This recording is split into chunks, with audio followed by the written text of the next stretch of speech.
الحمد لله الذي فضل لنا شهر شعبان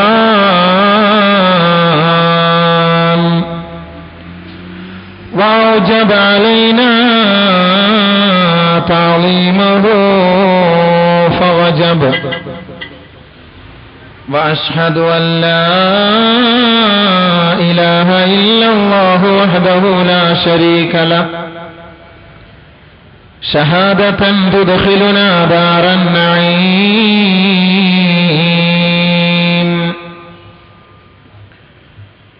وأشهد أن سيدنا ونبينا ومولانا محمدا عبده ورسوله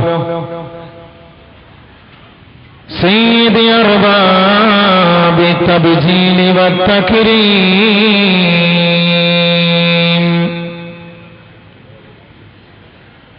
صلى الله على محمد وعلى آله وأصحابه وأزواجه وأشياعه وأتباعه وسلم تسليما كثيرا كثيرا أما بعد فأعوذ بالله من الشيطان الرجيم بسم الله الرحمن الرحيم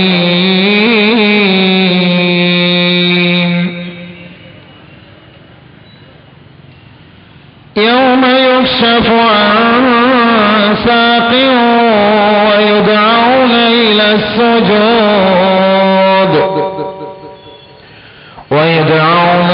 السجود فلا يستطيعون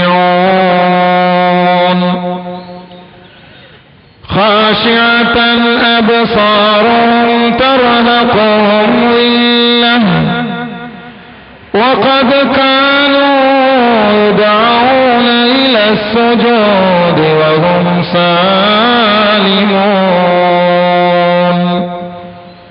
صدق الله العظيم. بارك الله لنا ولكم في القرآن العظيم.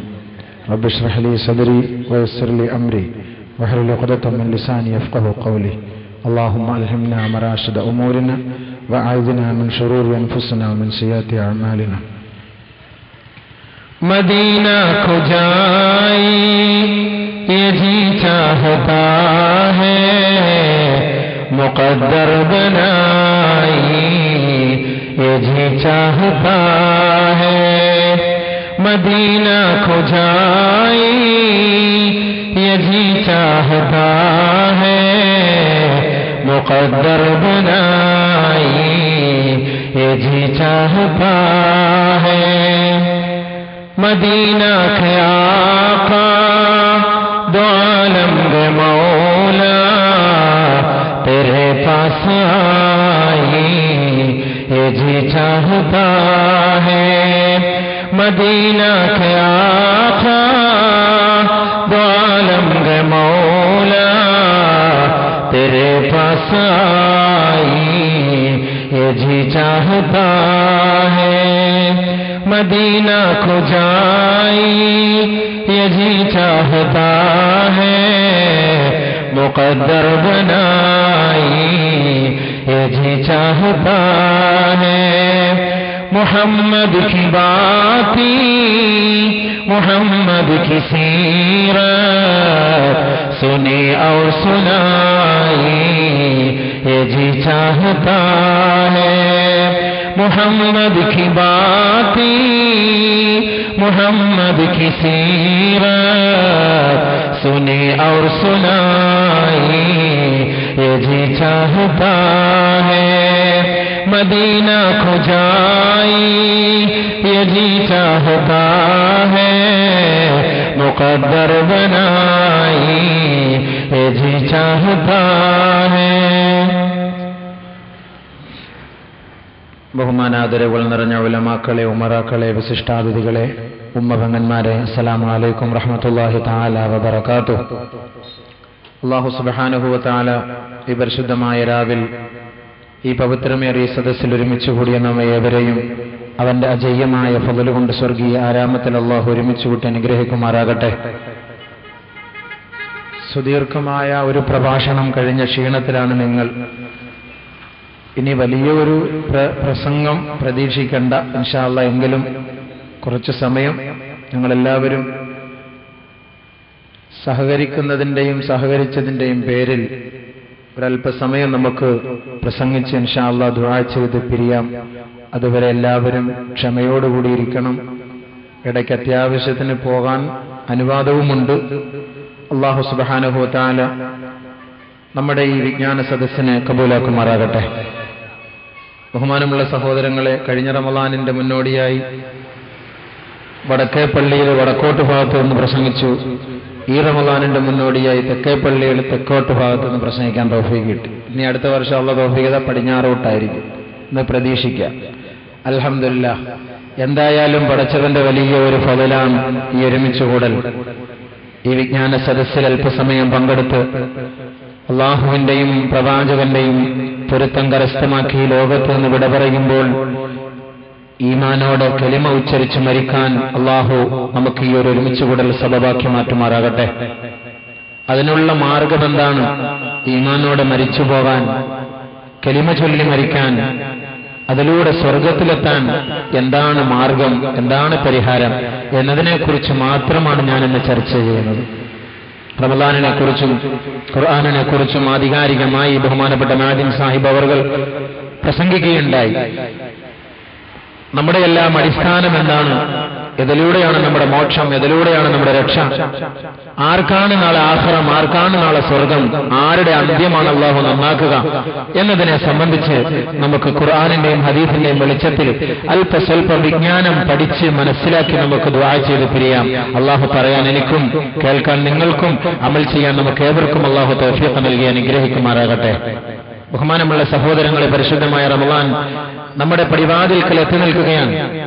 അല്ലാഹു തൗഫീഖ് ചെയ്താൽ അടുത്ത ആഴ്ച ഈ സമയത്തൊക്കെ റമളാനിന്റെ തറാവീഹിന് വേണ്ടിയുള്ള വെപ്രാളത്തിലും തിരക്കിലുമൊക്കെ ആയിരിക്കും. അല്ലാഹു അനുഗ്രഹിക്കുമാറാകട്ടെ. എന്തായാലും മഗ്ഫിറത്തിന്റെ മാസമാണത്, മർഹമത്തിന്റെ മാസമാണത്.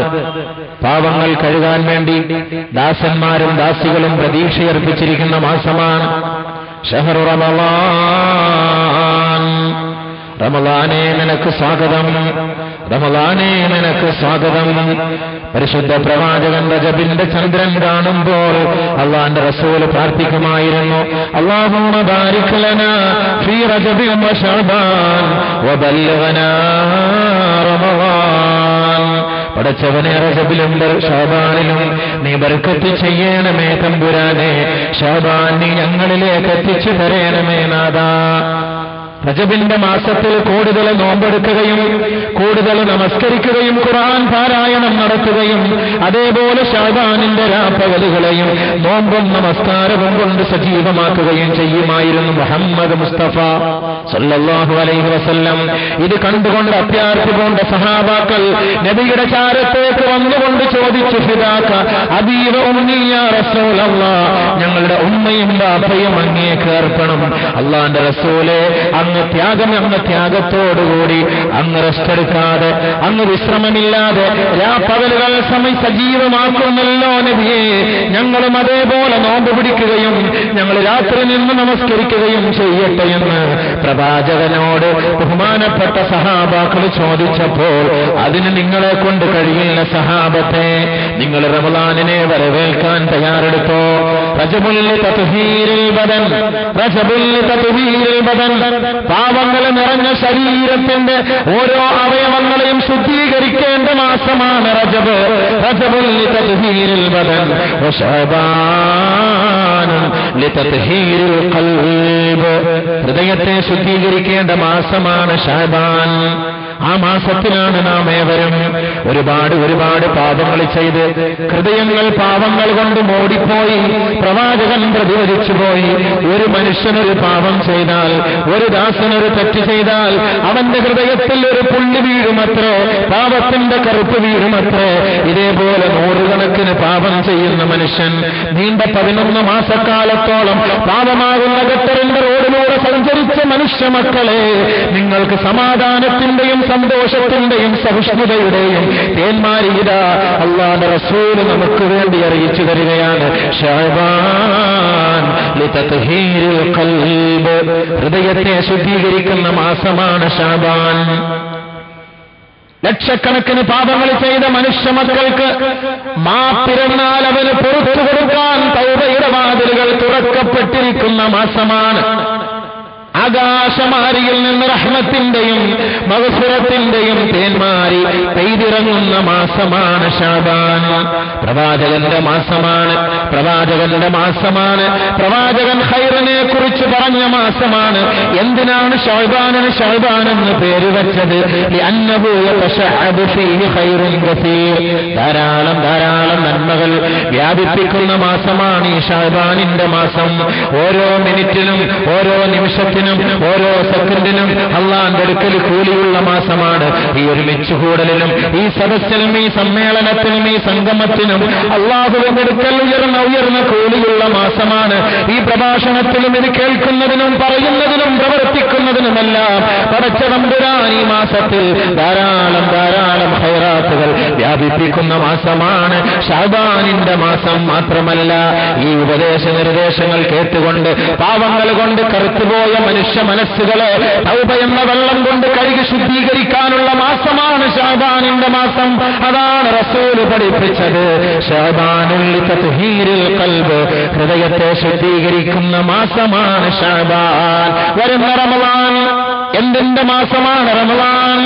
ആത്മാവേ, നിന്റെ ആത്മാവ് സംശുദ്ധീകരിച്ചാൽ മാത്രമേ ആകാശമാരിയിൽ നിന്നും മലക്കുകൾ ഇറങ്ങി വന്നുകൊണ്ട് യാ أيتها النفس المطمئنة ارجعي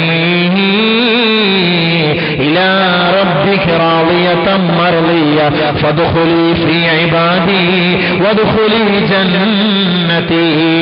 മരണത്തോട് മല്ലടിച്ചു കിടക്കുന്ന മനുഷ്യൻ സ്വർഗമാണോ നരകമാണോ എന്നറിയാതെ വെപ്രാളപ്പെട്ടുകൊണ്ട് കഴിയുന്ന മനുഷ്യൻ, ആ മനുഷ്യന്റെ ഓരത്തിരുന്ന മക്കളതാണ് നെടുവീർപ്പിട്ട് കരയുന്നു, അലമുറയിട്ട് കരയുന്നു, പൊട്ടിക്കരയുന്നു. എന്റെ ബാപ്പ, എന്റെ ഭർത്താവ്, എന്റെ മകൻ, എന്റെ ഭാര്യ എന്നിൽ നിന്ന് വിട പറയുന്നതിന്റെ ഒരുക്കത്തിലാണ്. പക്ഷേ നീയും നിന്റെ മലക്കുകളുമായി ഭയങ്കരമായ ചർച്ചയിലാണ്, വല്ലാത്ത ചർച്ചയിലാണ്. ആ ചർച്ചയിൽ നിനക്ക് അനുകൂലമായ വിധി വേണമോ? ആ ചർച്ചയിൽ നിനക്ക് അനുകൂലമായ വിധി വേണമെങ്കിൽ ആകാശലോകത്തു നിന്നും മലക്കുകൾ ഇറങ്ങി വന്നുകൊണ്ട് നിന്റെ മുറിക്കകത്ത് നിന്റെ കട്ടിലിന്റെ ഓരത്തിരുന്നു കൊണ്ട് നിന്നോട് പറയും, യാ അയ്യതുഹൻ നഫ്സുൽ മുത്മഇന്ന, ആത്മാവ് നിറഞ്ഞ ശാന്തിയെ, ആത്മാവ് അടഞ്ഞ ശാന്തിയെ, സമാധാനം പൂണ്ട ശാന്തിയെ, സമാധാനം പൂണ്ട ആത്മാവേ, നീ മടങ്ങുക, സമാധാനത്തോടെ മടങ്ങുക. വ്യാകുലപ്പെടേണ്ട, ദുഃഖിക്കേണ്ട, പ്രയാസപ്പെടേണ്ട, നിനക്കൊരു ബുദ്ധിമുട്ടുമില്ല, നിനക്കൊരു ബുദ്ധിമുട്ടുമില്ല എന്ന് നമ്മുടെ ആത്മാവിനെ നോക്കി മലക്കുൽ മൗത്ത് പറയണമെങ്കിൽ അല്ലാഹുവിന്റെ റസൂൽ പറഞ്ഞു, വരുന്ന റമളാൻ, വരുന്ന റമളാൻ, റമളാനുൽ തത്ഹീരിർ റൂഹ്, ആത്മാവിനെ ശുദ്ധീകരിക്കുന്ന മാസമാണ് റമളാൻ. ലക്ഷക്കണക്കിന് കോടിക്കണക്കിന് പാപങ്ങൾ ചെയ്ത മനുഷ്യരെ ദുഃഖിക്കേണ്ട, പ്രയാസപ്പെടേണ്ട. ആകാശത്തിന്റെ മഗ്ഫിറത്തിന്റെ റഹ്മത്തിന്റെ വാതിലുകൾ നിനക്ക് വേണ്ടി തുറക്കപ്പെടുന്ന മാസമാണ് റമളാൻ. പിശാചുക്കളെ ചങ്ങലയ്ക്ക് പൂട്ടപ്പെടുന്ന മാസമാണ് റമളാൻ. മുഷ്ക് കാണിക്കുന്ന പിശാചുകളെ ഒതുക്കിത്തള്ളുന്ന മാസമാണ് റമളാൻ. ഖബറുകൾ പ്രകാശിപ്പിക്കുന്ന മാസമാണ് റമളാൻ. ഖബറാളികളുടെ ശിക്ഷ ഇളവ് ചെയ്യുന്ന മാസമാണ് റമളാൻ. ഏത് പാവപ്പെട്ടവന്റെ കണ്ണുനീരിലും നരകത്തെ കെടുത്താൻ വേണ്ടി ആ കണ്ണുനീർ ഉപയോഗിക്കുന്ന മാസമാണ് റമളാൻ. റഹ്മത്തിന്റെ മാസമാണ് റമളാൻ. മഗ്ഫിറത്തിന്റെ മാസമാണ് റമളാൻ. ഇത്ഖും മിനൻ നീറാന്റെ മാസമാണ് റമളാൻ. ആ റമളാൻ നിങ്ങളിലേക്ക് സമാഗതമായാൽ വേണ്ടവണ്ണം ആദരിച്ചോ, ബഹുമാനിച്ചോ, അതിനെ നിങ്ങൾ പകലുകൾ കൊണ്ട് സജീവമാക്കിക്കോ. എങ്കിൽ നിങ്ങളുടെ ആത്മാവ് ശാന്തി അടയുമെന്ന് സയ്യിദുനാ വസനദുനാ വശഫീഉനാ റസൂലുള്ളാഹി സ്വല്ലല്ലാഹു അലൈഹി വസല്ലം. അതുകൊണ്ട് രണ്ടാമത്തെ മാസത്തിലാണ് പ്രവാചകന്റെ മാസത്തിലാണ്, കൽബിനെ ശുദ്ധീകരിക്കേണ്ട മാസത്തിലാണ്. കൽബിനെ ശുദ്ധീകരിക്കണമെങ്കിൽ അല്ലാഹുവുമായി നമുക്ക് അഭേദ്യമായ ബന്ധം വേണം. നബിയിലൂടെ അല്ലാഹുവിലേക്ക്. നബിയില്ലെങ്കിൽ നമ്മുടെ ഈ ഒരുമിച്ചുകൂടൽ ഉണ്ടാകുമോ? നബിതങ്ങളാണല്ലോ നമ്മളെ പരിചയപ്പെടുത്തിയത്. എന്താണ് ഇസ്ലാം, ആരാണ് അല്ലാഹ്, എന്താണ് ഏകത്വം, ആ അജയ്യ ശക്തിയെക്കുറിച്ച് പരിചയപ്പെടുത്തിയ നബിതങ്ങളിലൂടെയാണ് നമുക്ക് അല്ലാഹുവിനെ കണ്ടെത്താൻ കഴിയുകയുള്ളൂ. അതുകൊണ്ട് ആ നബിയുടെ മാസമാണ് ഈ ശഅബാൻ. അപ്പോൾ നബിതങ്ങൾ നമുക്ക് കുറെ ഉപദേശങ്ങൾ നൽകിയിട്ടുണ്ട്. നിങ്ങൾക്ക് എന്നോടൊപ്പം സ്വർഗത്തിൽ വരണമെന്ന് ആഗ്രഹമുണ്ടോ? നിങ്ങളുടെ റൂഹ്, നിങ്ങളുടെ ആത്മാവ് ശാന്തി അടയണമെന്ന് നിങ്ങൾക്ക് ആഗ്രഹമുണ്ടോ? നിങ്ങളുടെ ഖബർ പ്രകാശിക്കണമെന്ന് നിങ്ങൾക്ക് ആഗ്രഹമുണ്ടോ? നാളെ എന്റെ ഹൗലുൽ കൗസറിൽ നിന്ന് എന്റെ പരിശുദ്ധ കൈകൊണ്ട് നിങ്ങൾ വെള്ളം വാങ്ങി കുടിക്കണമെന്ന് നിങ്ങൾ ആഗ്രഹിക്കുന്നുണ്ടോ? എന്നോടൊപ്പം നിങ്ങൾ അർശിന്റെ തണലിൽ സുജൂദിൽ കിടക്കണമെന്ന് നിങ്ങൾ ആഗ്രഹിക്കുന്നുണ്ടോ? എന്നോടൊപ്പം നിങ്ങളും സ്വർഗത്തിലേക്ക് മാർച്ച് ചെയ്ത് കടന്നു വരണമെന്ന് നിങ്ങൾ ആഗ്രഹിക്കുന്നുണ്ടോ? എങ്കിൽ ഞാൻ നിങ്ങൾക്ക് ചില ഉപദേശങ്ങൾ നൽകാം. അത് നിങ്ങളൊന്ന് കേൾക്കണേ, നിങ്ങളൊന്ന് കേൾക്കണേ. പ്രവാചകൻ മുഹമ്മദ് മുസ്തഫ സല്ലല്ലാഹു അലൈഹി വസല്ലം കേട്ട് മനസ്സിലാക്കിയാൽ രക്ഷപ്പെട്ടു. അൽഹംദുലില്ലാഹ്.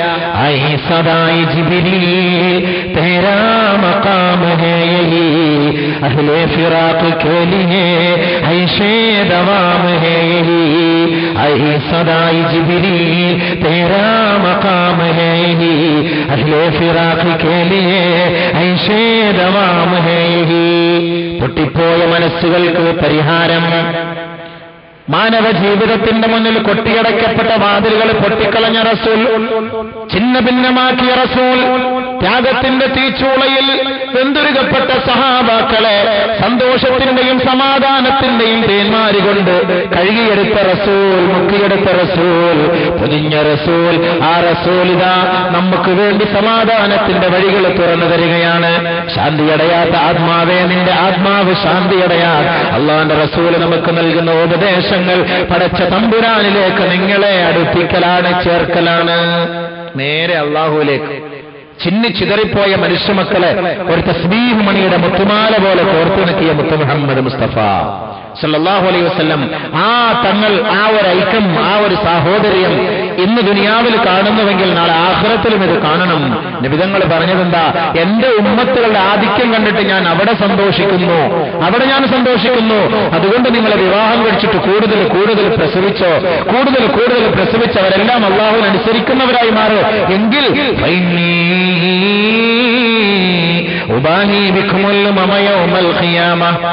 ഞാൻ നിങ്ങളുടെ ആധിക്യം കണ്ടിട്ട് നാളെ സന്തോഷിക്കണം സ്വർഗത്തിൽ.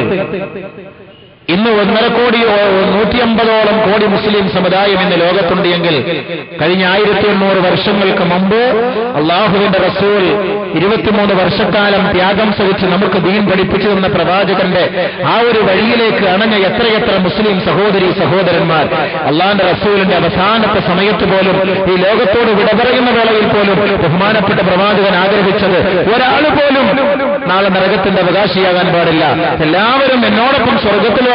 ഇതാണ് പ്രവാചകൻ ഇഷ്ടപ്പെട്ടതെങ്കിൽ അതിനുള്ള മഹത്തായ വഴി അല്ലാഹുവിന്റെ റസൂൽ നമുക്ക് പഠിപ്പിച്ചു തരുന്നു. ആ വഴിയിലൂടെ സഞ്ചരിക്കാൻ എന്റെ സുഹൃത്തുക്കളോട്, എന്റെ സഹോദരിമാരോട്, എന്റെ സഹോദരങ്ങളോട് ഞാൻ ആത്മാർത്ഥമായി ഉപദേശിക്കുകയാണ്. ഈ പറയുന്ന ഓരോ വാക്കുകളും പ്രവാചകന്റെ വാക്കുകളാണ്. അള്ളാഹുവിനെ അനുസരിക്കാൻ, പടച്ച തമ്പുരാനുമായി ബന്ധം സ്ഥാപിക്കാൻ, സ്വർഗത്തിൽ എത്തിപ്പെടാൻ, പ്രവാചകന്റെ ഹൗലിൽ നിന്ന് വെള്ളം കുടിക്കാൻ, അർശിന്റെ തണല് ലഭിക്കാൻ എന്താ വേണ്ടത്? ബഹുമാനപ്പെട്ട പ്രവാചകൻ സല്ലല്ലാഹു അലൈഹി വസല്ലമ തങ്ങൾ നമുക്ക് ചില മാർഗനിർദ്ദേശങ്ങൾ നൽകി ആ വഴിയിലൂടെ സഞ്ചരിക്കുക.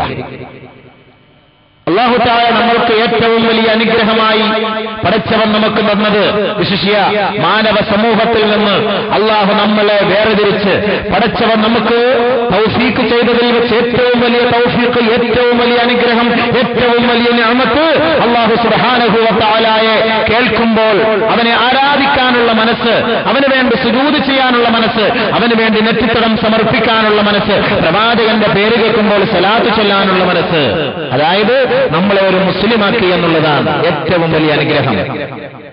പക്ഷേ അത് മുസ്ലിമായി നമ്മൾ ജീവിക്കുന്നു, അൽഹംദുലില്ലാ.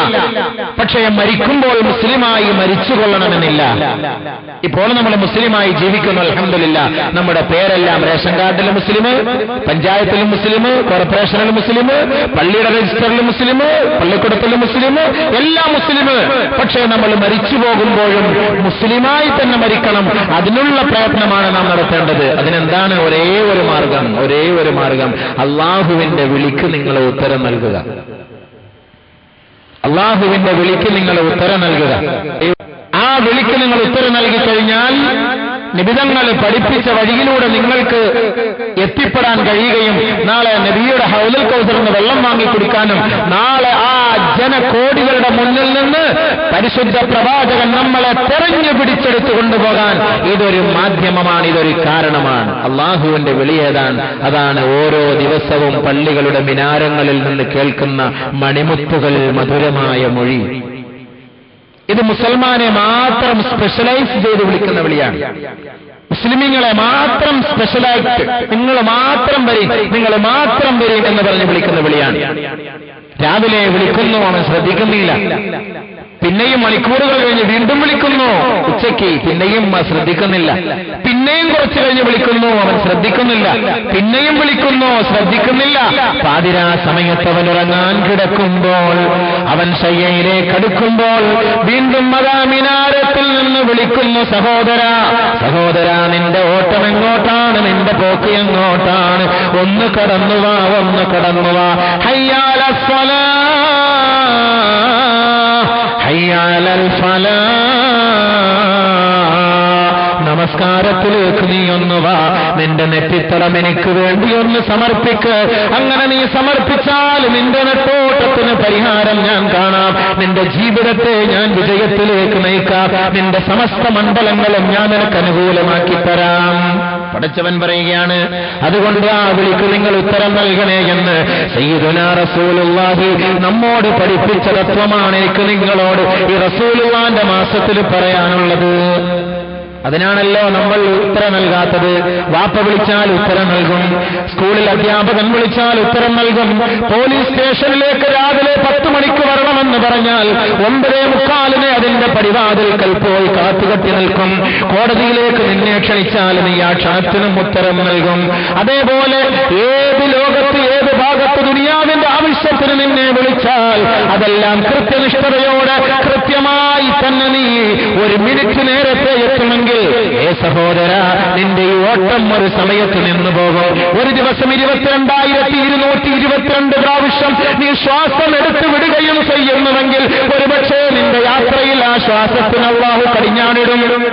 ഒരുപക്ഷേ നീ രാത്രി കിടന്നുറങ്ങുമ്പോൾ, നേരം വെളുക്കുമ്പോൾ നിന്റെ ഭാര്യ നിന്റെ അടുക്കൽ ബെഡ് കാഫിയുമായി നിന്നെ വിളിക്കുമ്പോൾ അനക്കമില്ല. ഡോക്ടർ അതിനൊരു പേര് പറയും, സൈലന്റ് അറ്റാക്ക്. അങ്ങനെ നിന്റെ കടിഞ്ഞാണ്, നിന്റെ ശ്വാസത്തിന് കടിഞ്ഞാണിടും. ജോലി ചെയ്തുകൊണ്ടിരിക്കുമ്പോൾ നീ കുഴഞ്ഞു വീഴും. രാവിലെ നിനക്ക് പ്രഭാത സവാരിക്ക് വേണ്ടി പള്ളിയിൽ നമസ്കാരം നടക്കുമ്പോൾ നിന്റെ അമിതമായ കൊഴുപ്പിന്റെ രോഗം നീ കുറയ്ക്കുന്നതിന് വേണ്ടി നീ കിലോമീറ്ററുകളോളം ഓടുമെങ്കിൽ സഹോദര, അവിടെ വെച്ച് തന്നെ അസ്രായീലിനെ അയച്ചുകൊണ്ട് നിന്റെ ഓട്ടത്തിന് ഞാൻ തിരശ്ശീലയിടും. പത്രത്തിൽ കാണാം, പ്രഭാത സവാരിക്കിടെ കുഴഞ്ഞു വീണു മരിച്ചു. പിന്നെ നിന്റെ ഓട്ടം എങ്ങോട്ടാണ്? നീയും അല്ലാഹുമായുള്ള മുനാജാത്താണ്, മലക്കുകളുമായുള്ള വാഗ്വാദമാണ്, ഖബറും നീയുമായുള്ള ജീവിതമാണ്. അവിടെ ആരും വരില്ല സഹോദര. നിനക്ക് എന്ത് ബുദ്ധിമുട്ട് ദുനിയാവിൽ വന്നാലും എപ്പോഴും നിനക്ക് വേണ്ടി കരയുകയും നിനക്ക് വേണ്ടി ജോലി ചെയ്യുകയും നിനക്ക് വേണ്ടി പണികളും നിനക്ക് വേണ്ടി ഖിദ്മത്ത് ചെയ്യുകയും ചെയ്യുന്ന നിന്റെ സഹധർമ്മിണി പോലും ഖബറിന്റെ അരികിലേക്കോ ഖബറിന്റെ അകത്തളങ്ങളിലേക്കോ വന്ന് നിന്നെ ഒരു കൈ സഹായിക്കാൻ കഴിയില്ല. നിന്റെ സുഹൃത്തുക്കൾ, നിന്റെ സഹപ്രവർത്തകർ, നിന്റെ സഹയാത്രികർ, നിന്റെ സഹപാഠികൾ എല്ലാവരും പള്ളിക്കാട് വരവരും നിന്നെ ആ കുഴിക്കകത്തേക്ക് ഇറക്കി വെക്കും. അവസാനമായി നിനക്ക് ചെയ്യുന്ന സമ്മാനം സഹോദര ഒന്ന് ഓർത്തു നോക്കൂ. മിൻഹാ ഖലഖനാകും വഫീഹാ നുഈദുകും വമിൻഹാ നുഖ്രിജുകും താറതൻ ഉഖ്റാ. എത്രത്തോളം അർത്ഥമുള്ള വാക്കാണിത്! നമ്മളെല്ലാം സമ്മതിക്കുന്ന കാര്യമല്ലേ? ദുനിയാവിന് വേണ്ടി നെട്ടോട്ടമോടുകയും ഒരു യുവാവിന് വേണ്ടി ജീവൻ പോലും കൊടുക്കാൻ തയ്യാറായ സുഹൃത്തുക്കളെ, സഹോദര, നിന്റെ സഹോദരൻ മരിച്ചു പോകുമ്പോൾ അവൻ മയ്യത്ത് കട്ടിലിൽ അവനെ കൊണ്ട് പള്ളിക്കാട്ടിലേക്ക് വലിച്ചെറിയുമ്പോൾ നീ അവന് നൽകുന്ന സമ്മാനം എന്തെന്നറിയുമോ? സഹോദര, നീ ഇന്നലെ എന്നോടൊപ്പമായിരുന്നു യാത്ര ചെയ്തത്, എന്നോടൊപ്പം കളിച്ചിരുന്നു, എന്നോടൊപ്പം രസിച്ചിരുന്നു, എന്നോടൊപ്പം തമാശ പറഞ്ഞിരുന്നു, എന്നോടൊപ്പം ബ്രേക്ക്ഫാസ്റ്റ് കഴിച്ചിരുന്നു, എന്നോടൊപ്പം ഡിന്നർ കഴിച്ചിരുന്നു, എന്നോടൊപ്പം കളിച്ച് രസിച്ചിരുന്നു. പക്ഷേ നീ ഇപ്പോൾ ചേതനയറ്റ ശരീരമാണ്, എനിക്ക് നിന്നോടൊപ്പം വരാൻ കഴിയില്ല. ഇതാ എനിക്ക് ചെയ്യാനുള്ള സമ്മാനം. മിൻഹാ ഖലഖനാകും. മയ്യത്തടക്കുമ്പോൾ എല്ലാവരും മണ്ണ് വാരിയിടാറുണ്ട്. ഞാനും ശ്രദ്ധിച്ചിട്ടുണ്ട്, പല ഖബർസ്ഥാനുകളിലും ഓരോരുത്തർ പെട്ടെന്ന് 3 പിടി മണ്ണ് വാരിയിടും. എന്താ എന്റെ അർത്ഥം? പെട്ടെന്ന് എന്റെ വായിലോട്ട് മണ്ണ് വാരിയിടുന്നത് പോലെ ഇങ്ങനെ പെട്ടെന്ന് വാരിയിടുക, അതാണോ എന്റെ അർത്ഥം? അങ്ങനെയാണോ? അർത്ഥത്തോടെ മനസ്സിലാക്കി മണ്ണ് വാരിയിട്, വെറുതെ അങ്ങോട്ട് വാരിയിടല്ലേ. മിൻഹാ ഖലഖനാകും. ഏ സഹോദര, ഈ മണ്ണിന്റെ കയ്യിലിരിക്കുന്ന മണ്ണുണ്ടല്ലോ, ഈ മണ്ണിൽ നിന്നാണ് നിങ്ങളെ സൃഷ്ടിച്ചത്, ഈ മണ്ണെടുത്ത് പിടിച്ചിരിക്കുന്ന എന്നെ സൃഷ്ടിച്ചത്. വഫീഹാ നുഈദുകും. ആ മണ്ണിലേക്കാണ് മോനെ നിന്നെ ഇപ്പോൾ ഇറക്കി കിടത്തിയിരിക്കുന്നത്.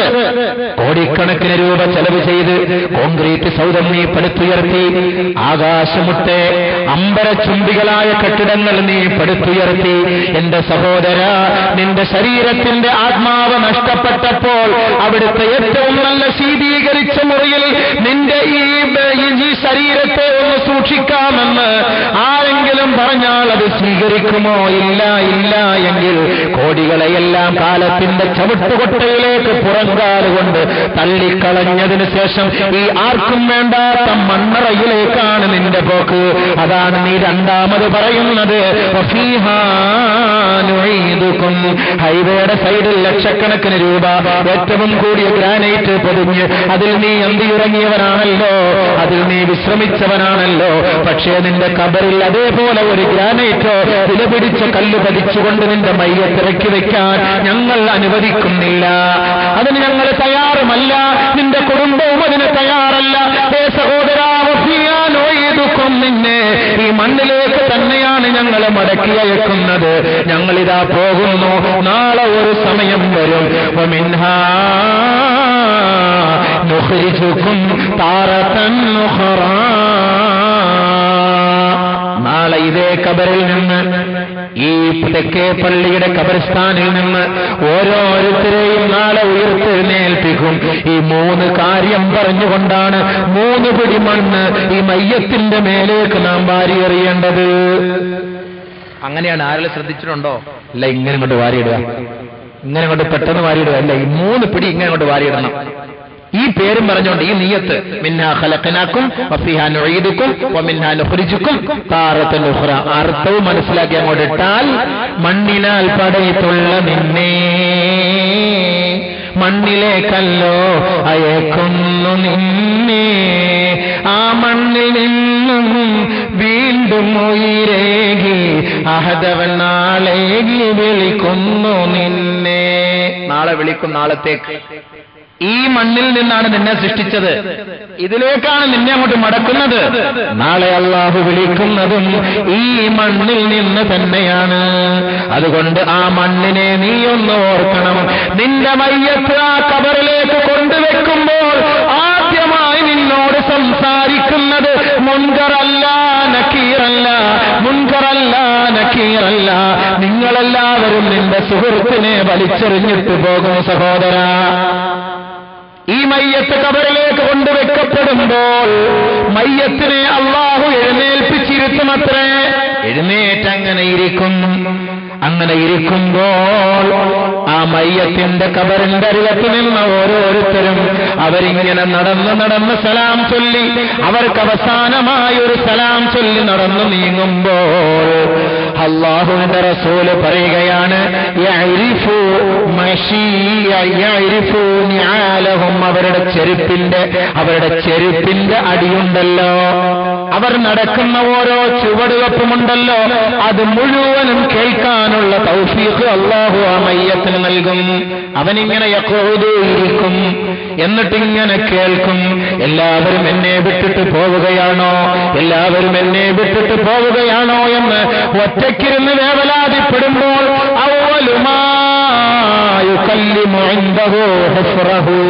അവന്റെ ഖബറാണ്, അവന്റെ കുഴിയാണ്, അവന്റെ ഖബറാണ് ആദ്യമായി അവനോട് സംസാരിക്കുന്നത്.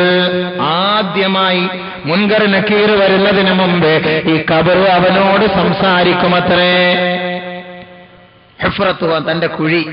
എന്താ പറയാ വൈഹക് വൈഹക് യബ്ന ആദം, ആദമിന്റെ മോനെ നിനക്ക് നാശം, ആദമിന്റെ മോനെ നിനക്ക് നാശം, ആദമിന്റെ മോനെ നീ നശിച്ചത് തന്നെ, നീ നശിച്ചു പോകട്ടെ. വൈഹക് വൈഹക് ലൗ ഹുദ്ദിർതനി ലൗ ഹുദ്ദിർതനി, എന്നെക്കുറിച്ച് നിന്നോട് ആരും പറഞ്ഞു തന്നില്ലേ, എന്നെക്കുറിച്ച് ആരും നിന്നോട് ഓർമ്മിപ്പിച്ചില്ലേ, താക്കീത് ചെയ്തില്ലേ? എന്റെ ഞെരുക്കത്തെ സംബന്ധിച്ച്, എന്റെ ഇടുക്കത്തെ സംബന്ധിച്ച് ആരും നിന്നോട് പറഞ്ഞു തന്നില്ലേ, ആരും നിന്നോട് പറഞ്ഞു തന്നില്ലേ? ഞാൻ നിന്നെ ഞെരുക്കും, ഞാൻ നിന്നെ വേദനിപ്പിക്കും. ഞാൻ ഈ ഖബറെന്ന് പറയുന്നത് ദൂതാണ്. ദൂതി, എന്റെ പുഴുവിനെ കുറിച്ച് നിന്നോട് ആരും പറഞ്ഞു തന്നില്ലേ? ഹൗലി, എന്റെ ഭയാനകതയെ കുറിച്ച് നിന്നോട് ആരും ഉണർത്തി തന്നില്ലേ? ഞാൻ പുഴുവാണ്, ഞാൻ പുഴുവാണ്, ഞാൻ പാമ്പാണ്, ഞാൻ ഭയാനകത നിറഞ്ഞ വീടാണ്, ഞാൻ ഭയങ്കരമായ വീടാണ്. ഞാൻ നിന്നെ ഞെരുക്കിക്കളയും, ഞാൻ നിന്നെ കത്തിക്കാൻ പോവുകയാണ്, ഞാൻ നിന്നെ ബുദ്ധിമുട്ടിക്കാൻ പോവുകയാണ്. എന്നെക്കുറിച്ച് എത്ര പേര് നിന്നോട് ഉപദേശിച്ചിട്ടും എന്റെ സഹോദര നീ അത് കേൾക്കാതെ പോയത്, അതുകൊണ്ട് വൈഹക്, നിനക്ക് നാശമുണ്ടാകട്ടെ. ഇതാണ് ഞാൻ നിനക്ക് വേണ്ടി ഒരുക്കി വെച്ചിരിക്കുന്ന സമ്മാനം. പുഴു, പാമ്പ്, തേള്, തീ, ഞെരുക്കം. ഖബർ പറയാൻ ഞാൻ നിനക്ക് വേണ്ടി ഒരുക്കി വെച്ച സമ്മാനം ഇതാണ്. എന്നിട്ട് ഖബർ ചോദിക്കും, എനിക്ക് വേണ്ടി നീ എന്താ കൊണ്ടുവന്നത്? ഖബറിന്റെ ചോദ്യം എന്ത് മറുപടി പറയും സുഹൃത്തുക്കളെ? കുറെ റീത്ത് മോളി ഇരിപ്പുണ്ട്, പോയി എടുത്തോ. പറയാൻ പറ്റുമോ? അല്ലെ, എന്റെ സുഹൃത്തുക്കളും സ്വന്തക്കാരൊക്കെ പരിസരത്തെ കൊണ്ട് അതൊക്കെ പോയെടുത്തോ, അങ്ങനെയാണ് പറയാൻ പറ്റുക? എനിക്ക് വേണ്ടി നീ എന്താ കൊണ്ടുവന്നത് എന്ന് ചോദിക്കുമ്പോൾ ഒന്നുമില്ല, ഒന്നുമില്ല. ഖബറിന്റെ മുന്നിൽ നമുക്ക് മറുപടിയില്ല, മറുപടിയില്ല. അതുകൊണ്ട് ഓർത്തോ, ആ ഖബറിലേക്ക് പോയാൽ, ആ ഖബറിലേക്ക് കുറെ യുവാക്കൾ ഓടിയെത്തും, സുസ്മേരവതരന്മാരായി ഓടിയെത്തിക്കൊണ്ട് നമ്മെ സമാശ്വസിപ്പിക്കുമെങ്കിൽ ആരാണ് അക്കൂട്ടരെന്നറിയുമോ? അള്ളാന്റെ വിളിക്ക് ഉത്തരം നൽകിയവരാണത്, അള്ളാന്റെ വിളിക്ക് ഉത്തരം നൽകിയവരാണത്. ആ ഖബറിലേക്കുള്ള ജീവിതം, ഖബർ മുതൽ അങ്ങോട്ടുള്ള ജീവിതം, അവിടെ വരെ എല്ലാവരും കാണും. അത് കഴിഞ്ഞാൽ സല്യൂട്ട് അടിച്ചിട്ട് എല്ലാവരും അങ്ങോട്ട് പോകും. പിന്നെയായി നീയും അള്ളാഹുവും മലക്കുകളും തമ്മിൽ. അത് മരിക്കാൻ തുടങ്ങുന്നിടം മുതലേ ഉണ്ട്. പക്ഷെ അള്ളാഹ് അത് സമയമുണ്ടെങ്കിൽ ഞാൻ പറഞ്ഞുതരാം. മരിക്കാൻ തുടങ്ങുന്ന സമയം മുതലുണ്ട്. വീട്ടിനകത്ത് വെച്ചുണ്ട് ഇവനുമായിട്ടുള്ള യുദ്ധം, വീട്ടിനകത്ത് വെച്ച് തന്നെയുണ്ട്. അതുകൊണ്ട് എന്താ പറഞ്ഞത് നബിതങ്ങള്? ഇതൊക്കെ സംഭവം ശരിയാണ്. ആദ്യമായി നിന്നോട് ഖബർ സംസാരിക്കും. ആ ഖബറിന് നീ മറുപടി കൊടുക്കണമെങ്കിൽ എന്ത് ചെയ്യണം? അല്ലാഹു തആലയുടെ വിളിക്ക് നീ ഉത്തരം നൽകുക. അത് നൂറുദ്ദീന്റെ വിളിയല്ല, മോദീന്റെ വിളിയൊന്നുമല്ല, അത് അള്ളാന്റെ വിളിയാണത്. അത് അള്ളാന്റെ. നമ്മൾ വിചാരിക്കും നൂറുദ്ദീൻ സാഹിബിന് ജോലിയൊന്നുമില്ല, അതിൽ ചുമ്മാ വിളിച്ചോണ്ട്. ഇല്ല ഇല്ല ഇല്ല, അള്ളാന്റെ വിളിയാണത്. അള്ളാന്റെ വിളിക്ക് ഉത്തരം നൽകിയില്ല എങ്കിൽ എന്താണ് അതിന് പരിഹാരം? കേട്ടോ, റസൂലുള്ളാഹി സ്വല്ലല്ലാഹു അലൈഹി വസല്ലമ തങ്ങൾ പറയുന്നു, മൻ സമിഅൽ മുനാദിയ ബിസ്സലാ, മൻ സമിഅൽ മുനാദിയ ബിസ്സലാ ഫലം യംനഉഹു മിൻ ഇത്തിബാഇഹി ഉദ്റുൻ ഔ ഖൗഫുൻ ഖീല യാ റസൂലല്ലാഹ്, അല്ലാഹുവിന്റെ റസൂലേ, വമൽ ഉദ്ർ, എന്താണ് കാരണം നബിയേ? മൻ സമിഅൽ മുനാദിയ ബിസ്സലാ, നമസ്കാരത്തിലേക്ക് ക്ഷണിക്കപ്പെട്ടു കഴിഞ്ഞാൽ ആ ക്ഷണിക്കുന്ന വ്യക്തിയുടെ ശബ്ദം നിങ്ങൾ കേട്ടുകഴിഞ്ഞാൽ, ശബ്ദം നിങ്ങൾ കേട്ടുകഴിഞ്ഞാൽ, ഫലം യംനഉഹു, അതിന് തടസ്സം നിന്നില്ല, ഇത്തിബാഇഹി, ആ നമസ്കാരത്തിലേക്ക് പോകുന്നതിന്, പള്ളിയിലേക്ക് പോകുന്നതിന് തടസ്സം നിന്നില്ല. ഉദുറുൻ, ഒരു കാരണം. ഖീല, ചോദിക്കപ്പെട്ടു, വമൽ ഉദുറു യാ റസൂലല്ലാഹ്, എന്താണ് നബിയെ ആ ഉദുർ? ഒന്ന് പറഞ്ഞു തരുമോ ഹബീബേ? ഖാല നബി സല്ലല്ലാഹു അലൈഹി വസല്ലം, അല്ലാഹുവിന്റെ റസൂൽ പറയുകയാണ്, രണ്ട് കാരണം മാത്രമേ ഉള്ളൂ സഹോദര. പള്ളിയിലെ മിനാരത്തിന്റെ സമുച്ചയത്തിൽ നിന്ന് ബാങ്കിന്റെ മധുരമായ മൊഴി കേൾക്കുമ്പോൾ അതിനുത്തരം നൽകേണ്ടാത്തവർ വീട്ടിൽ തന്നെ നമസ്കരിച്ചാൽ മതി. അവർ രണ്ട് ഗ്രൂപ്പുകാരാണ്. അത് റസൂലുള്ള പഠിപ്പിച്ചു തരുന്നു. ഉദുറു എന്ന് പറഞ്ഞാൽ മറവുൻ ഔ ഖൗഫുൻ, അത്യാഹിതമായ രോഗമാണ്. നടന്ന് പള്ളിയിലേക്ക് വരാൻ കഴിയാത്ത രോഗമാണ്. നമസ്കരിക്കാൻ അവന് പറ്റാത്ത അസ്വസ്ഥതയാണ്. നിന്ന് നമസ്കരിക്കണ്ടായിരുന്നെങ്കിൽ നമസ്കരിച്ചോ. നടന്ന് പള്ളിയിൽ വരണ്ട, കാറുണ്ടല്ലോ. ഒരു വാഹനമല്ല 9 വാഹനമുള്ളവരാണ് ഇന്ന് നമ്മൾ. അല്ലാഹുവിന്റെ റസൂൽ പറയുകയാണ്, ഫലം യംനഉഹു, അവനൊരു തടസ്സവും ഉണ്ടായില്ല. മിന്നിത്തിബാഹി, പള്ളിയിലേക്ക് വരുന്നതിന്, ഖൗഫുൻ, ഭയമോ, മർവുൻ, രോഗമോ, ഈ 2 കാര്യം അവന് സംഭവിക്കാതെ പള്ളിയിൽ നിന്ന് വിളിക്കുന്ന ബാങ്കിന്റെ മധുരമായ മൊഴിക്ക് ഉത്തരം നൽകാതെ വീട്ടിൽ നമസ്കരിച്ചാൽ അല്ലാഹുവിന്റെ റസൂൽ പറയുകയാണ്, ലം തുഖബൽ മിൻഹു സ്വലാ അല്ലതി സ്വല്ലാ ഫീഹി, യഅനി ഫീ ബൈതിഹി. ആ ബാങ്കിന്റെ വിളി കേട്ടിട്ട് പള്ളിയിൽ വന്ന് നമസ്കരിക്കാതെ വീട്ടിൽ തന്നെ നമസ്കരിച്ച മുസ്ലിം സഹോദര, നിന്റെ നമസ്കാരം പൂർത്തിയല്ല, നിന്റെ നമസ്കാരം കമാലിയത്തിലെത്തുകയില്ല എന്ന് മുഹമ്മദ് മുസ്തഫ അഹ്മദ് മുജ്തബ സയ്യിദുൽ വറാ റസൂലുള്ളാഹി സ്വല്ലല്ലാഹു അലൈഹി വസല്ലം ലം തുഖബൽ മിൻഹു സ്വലാ. ഹദീസ് ഓതിക്കൊണ്ടാണ് ഞാൻ പറയുന്നത്. അബൂബക്കറിന്റെ ഒരു വാക്കും ഇതിനകത്തില്ല. പുന്നാര ഹബീബിന്റെ വാക്കാണ്. ഏത് നമസ്കാരമല്ല സ്വല്ലാ ഫീഹി യഅനി ഫീ ബൈതിഹി, അവന്റെ വീട്ടിൽ അവൻ നമസ്കരിച്ച നമസ്കാരമുണ്ടല്ലോ, ആ നമസ്കാരം അല്ലാഹു സ്വീകരിക്കുകയില്ല. മയ്യത്ത് കൊണ്ട് വെക്കോടനെ ആള് വരണമല്ലോ നിന്നെ സ്വീകരിക്കാൻ. അപ്പൊ ആ സ്വീകരണ മുറിയിൽ നിന്നെ സന്തോഷത്തോടെ സ്വീകരിക്കണമെങ്കിൽ ഇപ്പൊ ഈ സ്വീകരിക്കാൻ വേണ്ടി അള്ളാഹു വിളിക്കുമ്പോ അതും കൂടെ നീ ഒന്ന് നോക്കുന്നു, പരിഗണിക്ക്. ചില കാരണങ്ങൾ നമ്മൾ പറയും. പള്ളി ദൂരെയാണ്, കണ്ണ് കാണൂല, പൊട്ടക്കണ്ണനാണ്, രോഗിയാണ്, നടക്കാൻ പറ്റൂല എന്ന് നിങ്ങൾ കരുതുന്നുണ്ടോ? എങ്കിൽ ഇതാ റസൂലുള്ള വീണ്ടും പഠിപ്പിക്കുകയാണ്. ബഹുമാനപ്പെട്ട സഹാബാക്കൾ റിപ്പോർട്ട് ചെയ്യുകയാണ്, അന്ന റജുലൻ അഅമ, ഒരന്ധനായ സഹാബി ജാഅ ഇലൻ നബി സല്ലല്ലാഹു അലൈഹി വസല്ലം, അല്ലാഹുവിന്റെ റസൂലിന്റെ സവിധത്തിലേക്ക് വന്നുകൊണ്ട് പറയുകയാണ്, യാ റസൂലല്ലാഹ്, അല്ലാഹുവിന്റെ റസൂലേ, ഇന്നി അബാന വരീറുൽ ബസായിർ, എനിക്ക് കാഴ്ച കുറഞ്ഞ വ്യക്തിയാണ്. ലൈസ ലീ ഖായിദുൻ യഖൂദുനി ഇലൽ മസ്ജിദ്, എന്നെ പള്ളിയിലേക്ക് കൂട്ടിക്കൊണ്ടുവരാൻ ആരുമില്ല നബിയേ. എനിക്ക് വാഹനമുണ്ടായിരിക്കാം, പക്ഷേ ആ വാഹനത്തെ ഒന്ന് ഓടിക്കാനും നിയന്ത്രിക്കാനും ആരുമില്ല നബിയേ. മാത്രമല്ല വാന വരീറുൽ ബസായിർ, കണ്ണ് കാഴ്ച കുറഞ്ഞ വ്യക്തിയുമാണ് ഞാൻ. അതുകൊണ്ട് നബിയേ,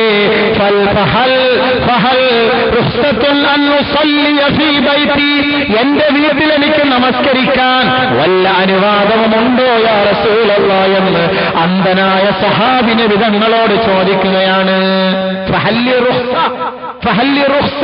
എനിക്ക് എന്തെങ്കിലും ഒരു ചാൻസ്, ഒരു എക്സ്ക്യൂസ് ഉണ്ടോ? അന്നുസല്ലി ഫീ ബൈതി, എന്റെ വീട്ടിൽ എനിക്ക് നമസ്കരിക്കാൻ എന്തെങ്കിലും ഒരു ചാൻസ് ഉണ്ടോ? നബി തങ്ങൾ പറഞ്ഞു, നഅം ഫറഖസ ലഹു, ഉണ്ട് എന്ന് പറഞ്ഞ് അനുവാദം കൊടുത്തുവിട്ടു.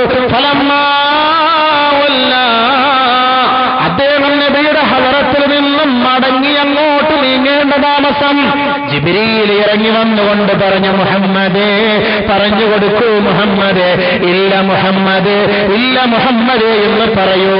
ദഅ റസൂലുള്ളാഹി സ്വല്ലല്ലാഹു അലൈഹി വസല്ലം, നബിയുടെ സവിധത്തിൽ നിന്ന് മടങ്ങിപ്പോയ അന്ധനായ സഹാബിയെ നബി തങ്ങൾ വിളിപ്പിക്കുകയാണ്. ഏ സഹോദര, ഓടി വരൂ സഹോദര, ഓടി റസൂലുള്ളാഹിന്റെ അടുക്കലേക്ക് വന്നിട്ട് പറഞ്ഞു, ഹൽ തസ്മഉൻ നിദാ, ബാങ്കുവിളി കേൾക്കുവോ? ബാങ്കുവിളി കേൾക്കുവോ? ഖാല നഅം, കേൾക്കാൻ നബിയേ. ഫഅജിബ്, മറുപടി നൽക്. വീട്ടിൽ നമസ്കരിക്കൽ അനുവാദമില്ല. ആര്? കണ്ണ് കാണാത്ത സഹാബി.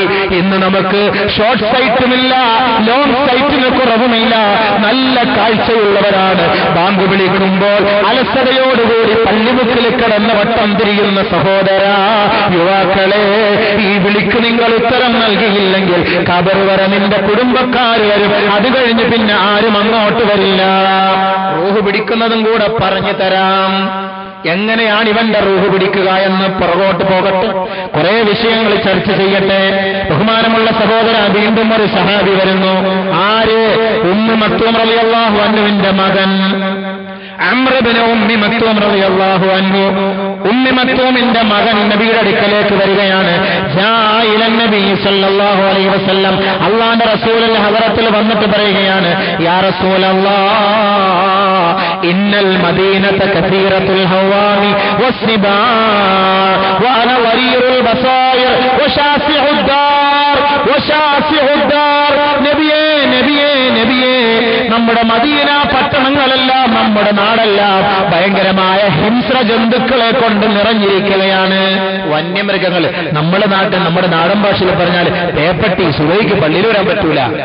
രാവിലെ ഓരോരുത്തർ പറയല്ലോ പള്ളിയിൽ വരാൻ പറ്റില്ല, സുബഹിക്ക് ഭയങ്കരമായ പട്ടി, റോഡ് മുഴുവനും പട്ടി നിറഞ്ഞിരിക്കുകയാണ്. ഇതേപോലെ ബഹുമാനപ്പെട്ട അന്ധനായ സഹാബി നബിതങ്ങൾ അടുക്കലെ കൊണ്ട് അറിയാം, നമ്മുടെ നാട് മുഴുവനും വന്യമൃഗങ്ങളെ കൊണ്ട് നിറഞ്ഞിരിക്കുകയാണ്. മാത്രമല്ല മാനശാസ്യഉദ്ദാർ, എന്റെ വീടോ അങ്ങ് ദൂരത്തിലാണ്. ഞാനിവിടെ പള്ളിമുക്കിലാണ് താമസിക്കുന്നതെങ്കിലും പള്ളിമുക്കിലാണ് പള്ളിയെങ്കിൽ ഞാൻ താമസിക്കുന്നത് അങ്ങ് കുറച്ചങ്ങോട്ട് ദൂരത്തിലാണ്. രാവിലെ എങ്ങനെയാ നബിയെ പള്ളിയിലേക്ക് വരിക? എനിക്ക് വല്ല എക്സ്ക്യൂസും ഉണ്ടോ നബിയെ? അന്നുസല്ലിയ ഫീ ബൈതി, എന്റെ വീട്ടിൽ നമസ്കരിക്കാൻ എനിക്ക് വല്ല അനുവാദവുമുണ്ടോ? യാ റസൂലല്ലാഹ് ഖാല നബി സല്ലല്ലാഹു അലൈഹി വസല്ലം, അല്ലാഹുവിന്റെ റസൂൽ പറയുകയാണ്, ഹൽ ചോദിക്കുകയാണ്, ഹൽ തസ്മഉ ഹയ്യ അലസ് സലാ വ ഹയ്യ അലൽ ഫലാഹ്. ഹയ്യ അലസ് സലാ എന്നും ഹയ്യ അലൽ ഫലാഹ് എന്നും മുഅദ്ദിൻ വിളിക്കുമ്പോ കേൾക്കാൻ പറ്റുമോ?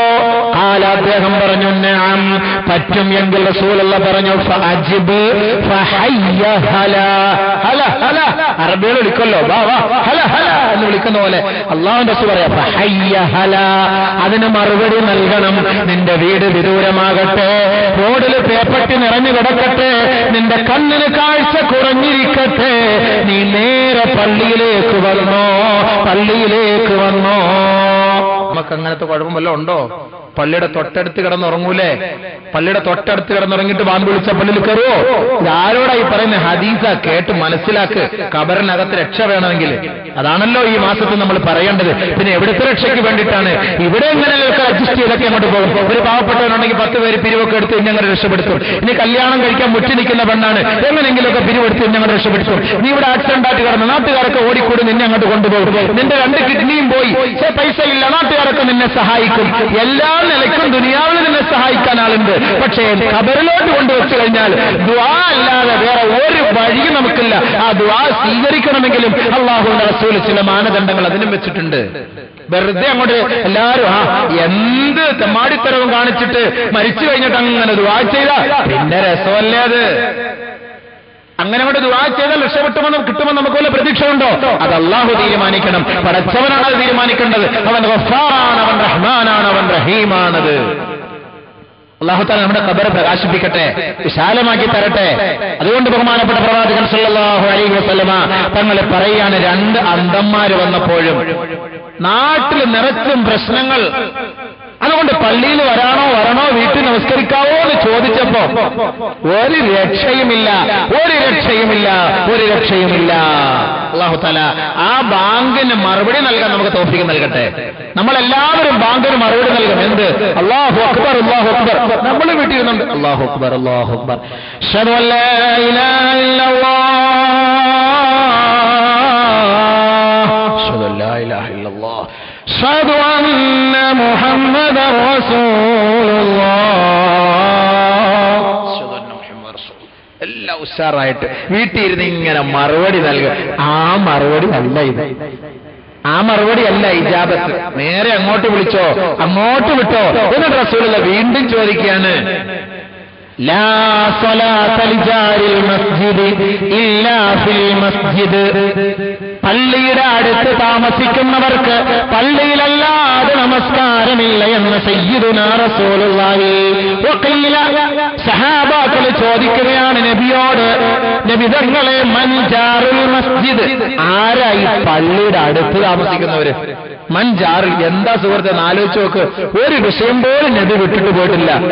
ആരായി പള്ളിയുടെ അടുത്ത് താമസിക്കുന്നവർ? മൻജാറുൽ മസ്ജിദ് യാ റസൂലല്ലാഹ്, ആരാണ് നബിയെ പള്ളിയുടെ അടുത്ത് താമസിക്കുന്നവർ? ആല നബി സല്ലല്ലാഹു അലൈഹി വസല്ലം, അല്ലാഹുവിന്റെ റസൂൽ പറയുകയാണ്, ജാറുൽ മസ്ജിദ്, പള്ളിയുടെ അടുത്ത് താമസിക്കുന്നവർ അല്ലദീന യസ്മഊനൽ അദാൻ ഹയ്യ അലൽ സ്വലാഹ് ഹയ്യ അലൽ ഫലാഹ് എന്ന് മുഅദ്ദിൻ വിളിക്കുമ്പോൾ ആ വിളി ബാങ്ക് കേൾക്കുന്ന സഹോദരങ്ങളാണ് പള്ളിയുടെ അടുത്ത് താമസിക്കുന്നവർ. ഇന്ന് കേൾക്കാമല്ലോ, ഇന്നങ്ങ് മുകളിലാണല്ലോ. ഇവിടുന്ന് 1 കിലോമീറ്റർ അപ്പുറത്താണെങ്കിൽ ഏതെങ്കിലുമൊക്കെ പള്ളിയുടെ ബാങ്ക് നമുക്ക് കേൾക്കാം. അപ്പൊ ഏതെങ്കിലുമൊക്കെ പള്ളിയുടെ ബാങ്ക് കേൾക്കുമ്പോൾ ആ പള്ളിയിൽ തന്നെ പോയി നമസ്കരിക്കണമെന്നാണ് ബഹുമാനപ്പെട്ട പ്രവാചകൻ പറഞ്ഞതിന്റെ ലക്ഷ്യം. ഇനി നീ കേട്ടില്ല, നിനക്ക് അല്ലാഹു കാത് തന്നിട്ട് നീ ബാങ്ക് കേട്ടിട്ട് കേൾക്കാത്ത മാതിരി നീ നടിച്ചു, എന്താ നിന്റെ ശിക്ഷ? അലൻ നബി സല്ലല്ലാഹു അലൈഹി വസല്ലം, അല്ലാഹുവിന്റെ റസൂൽ പറയാണ്, ലഅൻ തംതലിയ ഉദ്നാ ഇബ്നി ആദമ റുസാസം മുദാബൻ ഖൈറുൻ ലഹു മിൻ അൻ യസ്മാ ഹയ്യ അലസ് സ്വലാഹ് വ ഹയ്യ അലൽ ഫലാഹ് ثم لا يجيب. قال النبي صلى الله عليه وسلم, ആദമിന്റെ മോനെ ആദമിന്റെ മക്കളുടെ 2 കാതിലിനും സ്ഫടിക കട്ടികൾ ഉരുക്കി ഒഴിക്കലാണ് ശ്രേഷ്ഠം. സ്ഫടികം അതങ്ങോട്ട് കത്താൻ പാടാ, ഉരുകിക്കഴിഞ്ഞാൽ അതിന്റെ ചൂട് ഭയങ്കരം തന്നെ. അതങ്ങോട്ട് ഉരുക്കി ഒഴിക്കലാണ് ആദമിന്റെ മക്കളുടെ 2 കാതിലും അഭികാമ്യം ശ്രേഷ്ഠം. ഇതിനേക്കാൾ ഖൈറുൽ ലഹു, ശ്രേഷ്ഠം അതാണ്. മിൻ അൻ യസ്മാ ഹയ്യ അലസ് സ്വലാഹ് ഹയ്യ അലൽ ഫലാഹ് സുമ്മ ലാ യുജീബ്. ഹയ്യ അലസ് സ്വലാഹ് എന്നവൻ കേട്ടു, ഹയ്യ അലൽ ഫലാഹ് എന്നവൻ കേട്ടു, സുമ്മ ലാ യുജീബ്, ആ വിളിക്കവൻ ഉത്തരം നൽകുന്നില്ല എങ്കിൽ ആദമിന്റെ മോനെ, നിന്റെ 2 കാതിലും സ്ഫടികക്കട്ടികൾ ഉരുക്കി ഒഴിച്ചോ, അത് തന്നെയാണ് ശ്രേഷ്ഠം. ഇല്ല എങ്കിൽ നാളെ അല്ലാഹു അത് ഉരുക്കി ഒഴിക്കും എന്നാണ് നബിതങ്ങൾ പറഞ്ഞതിന്റെ സാരം. പടച്ചവൻ കാക്കട്ടെ. എന്തിനാപ്പ ചെവി തന്നത്? ചെവിയോ എന്നൊക്കെ പാട്ട് മൊബൈല് പോക്കറ്റ് ഇട്ടിട്ട് ഫിറ്റ് ഇതിനകത്തോട്ട് ചെയ്തോണ്ടില്ല, അങ്ങ് അകത്തോട്ട് കയറട്ടെ. ഇങ്ങനെ വണ്ടി ഓടിച്ചോണ്ട് പോകുമ്പോൾ അവ ഇങ്ങനെ കുലുങ്ങി പോകുന്ന കാണാം. ചിലരൊക്കെ വണ്ടി ഇരിക്കുമ്പോ ഇങ്ങനെ നിക്കറില്ലെന്ന് കാണാം. നമ്മളൊക്കെ ഈ ഹൽവത്തിൽ നിക്കറില്ലെന്നേ കണ്ടിട്ടുള്ളൂ. ഇവ എന്താളപ്പ ഇങ്ങനെ നോക്കുമ്പോണ്ടാ 2 സുന്ദരിപ്പ് ഇതിനകത്തോടെ ഇങ്ങനെ ചെയ്തിരിക്കുകയാണ്. ഇവ ഇതിങ്ങനെ ആട്ടിക്കൊണ്ടിരിക്കുക. ആട്ടിക്കോ, നാളെ ഇതിനകത്തോട്ട് അങ്ങോട്ട് ഒഴിക്കും. ഇതിനകത്തോട്ട് ഉരുക്കി ഒഴിക്കുമ്പോ വിളിച്ചു പോകും, നിലവിളിക്കും. ആരും തിരിഞ്ഞു നോക്കൂല. പിന്നെയും ചില കാര്യങ്ങൾക്ക് വേണ്ടി ചെവി നമ്മൾ ഉപയോഗിക്കാറുണ്ട്.